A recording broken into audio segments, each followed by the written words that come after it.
नमस्कार दोस्तों, मैं सिरतेज चौहान और मेरा YouTube channel Chauhan civil engineering में आप लोग का स्वागत है।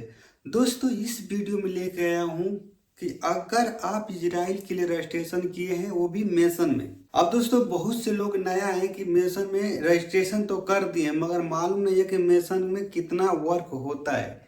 अब दोस्तों, मेसन का इंटरव्यू अगर पास करना चाहते हैं तो इस वीडियो में क्वेश्चन आंसर लेके आया हूँ जो सबसे ज्यादा इजराइल के इंटरव्यू में पूछा जाता है। वही क्वेश्चन आंसर जो है कि मैं इस वीडियो में लेके आया हूँ। अगर आप स्टडी कर लेते हैं तो बहुत सी आसानी से जो है कि इजराइल का इंटरव्यू पास कर सकते हैं। अब दोस्तों, बात करते हैं कि बहुत से लोग जो है कि नए हैं, जिनको काम नहीं आता है, न कभी काम किए हैं, वो भी मेसन में रजिस्ट्रेशन जो है कि किए हुए हैं। अब बात करते हैं कि जो लोग मिस्त्री हैं, उन लोगों को काम आता है, वो आसानी से पास हो जाएंगे। अब जो लोग को काम नहीं आता है और नहीं मिस्त्री हैं, फिर भी वो किधर सोचे हैं सीख लेंगे, सीख कर हम जाके इंटरव्यू मार लेंगे। तो मैं बोलता हूं कि अगर आप सीख लेंगे, सीख कर जाके इंटरव्यू तो पास कर लेंगे। अगर आपसे क्वेश्चन पूछेगा तो उसका जवाब कैसे देंगे? तो दोस्तों, ये वीडियो फुल वॉच करिए और ये वीडियो जो है कि आपके लिए बहुत ही हेल्पफुल होने वाली है। तो अब दोस्तों, बात करते हैं कि टाइल्स मेसन। आपने जानते हैं कि टाइल्स मेसन में अगर अप्लाई कोई करता है तो उसमें क्या करना होता है? टाइल्स लगाना होता है।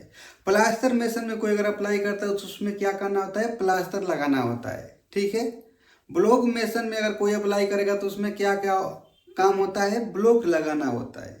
मगर मेसन में अगर अप्लाई कर दें तो उसमें कौन कौन सा काम आएगा, उसमें क्या क्या काम आएगा और इंटरव्यू में कौन कौन सा सवाल पूछेगा, ये वीडियो में बताता हूँ। ठीक है दोस्तों, तो वीडियो को वन बाय वन करके एक्सप्लेन कर रहा हूँ। वीडियो को फुल वॉच करके और ध्यान से सुनिएगा। ठीक है दोस्तों, और वीडियो को सेव कर लीजिएगा। तो सबसे पहले बात करते हैं दोस्तों कि मेसन का जो है कि क्या काम होता है। ठीक है, मेसन का ट्रेड में कौन कौन सा काम आता है। ठीक है दोस्तों, ये क्वेश्चन आपसे पहला है। अगर इसके बारे में आप जानिए, ठीक है, कि मेसन का अगर काम में अगर अप्लाई किए हैं तो उसमें कौन कौन सा काम आएगा और उसी के रिलेटिव जो कि क्लाइंट जो है कि आपसे क्वेश्चन पूछेगा। अब दोस्तों, इसमें जो है कि काम के बारे में बता दें तो मेसन के काम में brick work, plaster work, flooring, tiling और दोस्तों कंक्रीट का काम और बिल्डिंग का फिनिशिंग वर्क करना होता है। इतना जो है कि काम जो है कि मेसन को करना होता है। अगर आप मेसन में अप्लाई कर दिए हैं तो ऐसा नहीं है कि आपको ओनली प्लास्टर करना है, ओनली ब्लॉक लगाना है। सारा काम उसमें मेसन में आता है।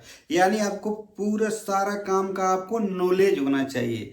प्लास्टर हो गया, ब्लॉक हो गया, टाइली हो गया और फिनिशिंग कंक्रीट, सारा कुछ जो है कि आपको वर्क का नॉलेज होना चाहिए। मेसन उसी को बोलते हैं दोस्तों। तो आपको मालूम चल गया दोस्तों कि मेसन का काम क्या होता है। ठीक है। अब दोस्तों, नेक्स्ट बात करते हैं कि प्लास्टर का रेशियो क्या होता है। ऐसा आपसे क्लाइंट जो है कि क्वेश्चन कर सकता है। मैं दोस्तों इस वीडियो में क्वेश्चन आंसर ही बताने वाला हूं।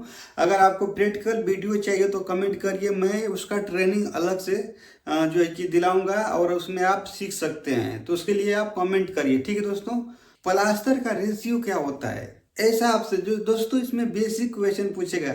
अब मैंने पिछला वीडियो जो है कि प्लास्टर के ऊपर बनाया था, प्लास्टर मेसन के ऊपर और टाइल्स मेसन के ऊपर भी वीडियो बना चुका हूं। अगर उसमें आपको देखना है तो जाके देख सकते हैं, आपके लिए बहुत ही हेल्पफुल होगा। ठीक है दोस्तों।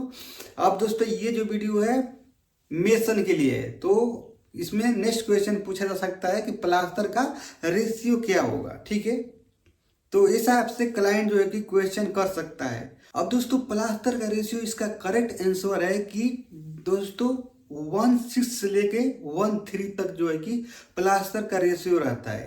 अब क्लाइंट के ऊपर डिपेंड करता है कि कौन सा रेशियो यूज करके वो काम करवाता है। ठीक है, आप लोग मिस्त्री हैं, आप लोग को काम करने का जरूरत है, मगर जो है कि जो क्लाइंट कहेगा उसके अनुसार हम लोग को काम करना है। ठीक है दोस्तों, तो आपको करेक्ट आंसर देना है 1:6 से लेके 1:3 तक रेशियो रहता है।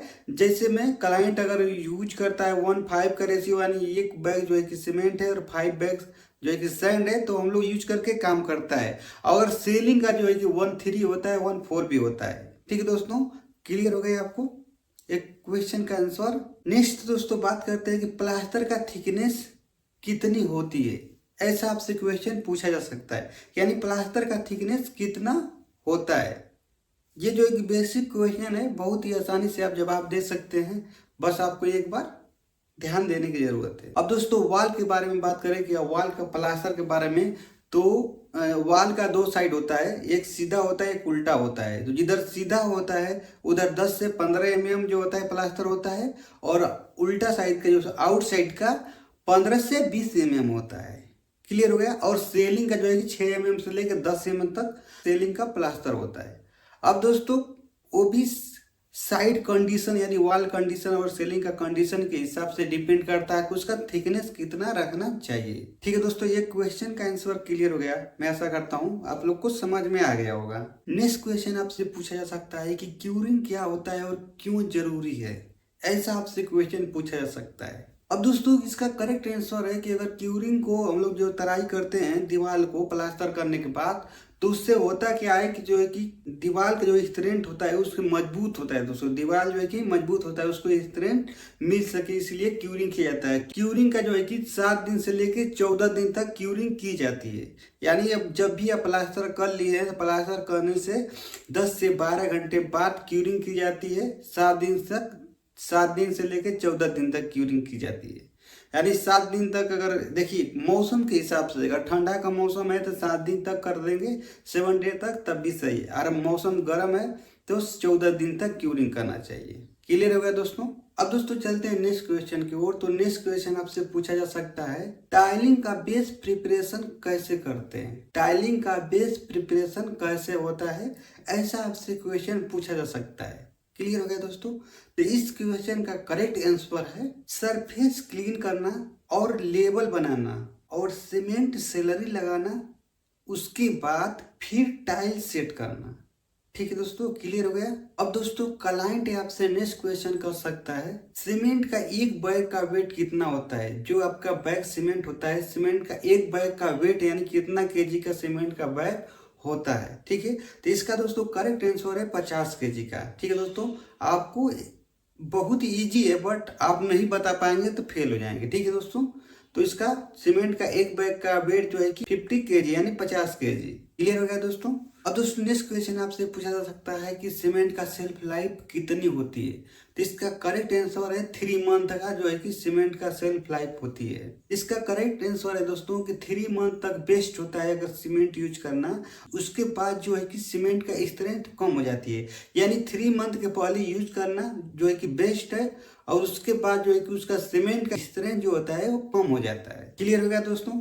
नेक्स्ट क्वेश्चन आपसे पूछा जा सकता है प्लास्टर से पहले जो है कि दीवार पे पानी क्यों मारा जाता है, सरफेस को वेट यानी गीला क्यों किया जाता है, ऐसा आपसे क्वेश्चन पूछा जा सकता है। बहुत ही इजी जो है कि सवाल पूछे जाते हैं, और सवाल भी बहुत सरल है, बट जो नए हैं उन लोगों को बहुत दिक्कत होगा बताने में, इसलिए आप लोग बहुत ही अच्छे से आप वीडियो देख के अच्छा से आप सीख सकते हैं। अब दोस्तों इसका करेक्ट आंसर है कि जो भी वॉल पे प्लास्टर करना है तो उसको पहले जो है कि 3 दिन 4 दिन पहले उसको पानी मारा जाता है।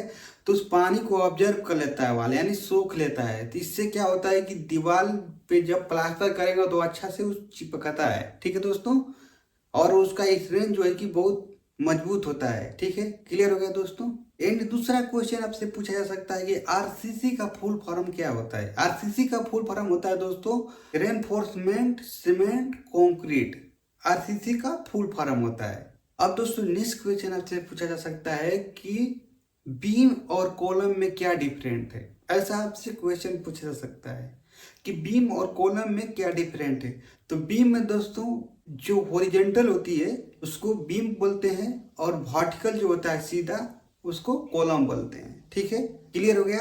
अब दोस्तों नेक्स्ट क्वेश्चन आपसे पूछा जा सकता है मेसन के लिए कौन कौन सा पीपी जो है कि साइड पे यूज करना होता है। यानी आप काम किए रहेंगे, अगर कंस्ट्रक्शन कंपनी में अगर काम किए रहेंगे तो आपको मालूम होगा। तो दोस्तों इसका करेक्ट आंसर है कि helmet, gloves, safety shoe and jacket. और उसके बाद दोस्तों अगर इसका फोल्डिंग पे काम कर रहे हैं तो चेक करना बहुत ही जरूरी होता है। ऐसा आप करेक्ट आंसर बता सकते हैं। क्लियर है दोस्तों। ये वीडियो अच्छा लगा तो वीडियो को लाइक करिएगा, और चैनल पे नए हैं तो चैनल को सब्सक्राइब कर लीजिएगा। फुल वीडियो वॉच करने के लिए धन्यवाद दोस्तों।